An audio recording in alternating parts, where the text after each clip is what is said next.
कई बार कोहली बरसी है कि रसेल चमकी है। चिन्ना स्वामी में बही चौका छक्का के तूफान की रोक दी बरसाती मैच के। पांडे जी, ई आईपीएल में अब फिर मजा आवे वाला बा। सस्पेंस के बाद अब फिर से मैदान सजे वाला बा और ओहू आरसीबी बनाम केकेआर से। सही पकड़ल तिवारी जी, 17 मई से फेरू धमाका देखे के मिली। आरसीबी बनाम कोलकाता नाइट राइडर्स चिन्ना स्वामी स्टेडियम में फिर भिड़त हुई। बेंगलुरु पॉइंट टेबल पर दूसरे पायदान पर बा और केकेआर छठे पर घिसटत बा। पांडे जी, बेंगलुरु वाला मैदान तो बैट्समैन लोग के खातिर जन्नत ह। 200 पार वाला स्कोर तो यहाँ रोज के बात हो गईल बा, लेकिन नयका गेंद से बॉलर लोग के थोड़ा बहुत राहत मिल सकेला। बिल्कुल। और सुनी तिवारी जी, ई मैदान पर अब तक चेज करने वाली टीम 53 बार जीतल बा, जबकि पहले बैटिंग 43 बार। तो टॉस जीत के चेज करल फायदेमंद हो सकेला। लेकिन एगो डरावना बात बा पांडे जी, मौसम। 17 मई के बेंगलुरु में बिजली चमके के और बारिश होखे के पूरा आशंका बा। कहीं खेल में बरसात मजा किरकिरा न कर दे।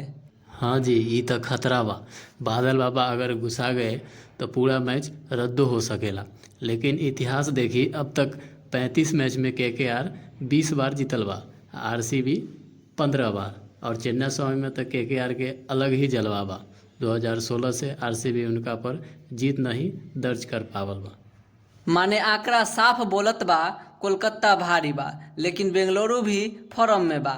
अब देखे के बा कि केकर बल्ला बोलेला। आरसीबी के संभावित प्लेइंग 11 हो सकेला: Virat Kohli, Phil Salt, Rajat Patidar, Mayank Agarwal, Jitesh Sharma, Tim David, Krunal Pandya, Romario Shepherd, Bhuvneshwar Kumar, Lungi Ngidi, Yash Dayal. और केकेआर के तरफ से रहमानुल्लाह गुरबाज, सुनील नरेन, अंजिका Rahane, Angkrish Raghuvanshi, Andre Russell, Rinku Singh, Ramandeep Singh, Vaibhav Arora, Harshit Rana, Anrich Nortje, Varun Chakravarthy. रउआ लगन तैयार हो जाई, आज शाम में चाय समोसा लेके बैठ जाई। हो सकेला छक्का बरसी या बादल। आ चैनल के सब्सक्राइब करके अपन सपोर्ट दिखाएं। क्रिकेट के हर चर्चा आ अपडेट खातिर यही जगह पर मिलते रही। धन्यवाद।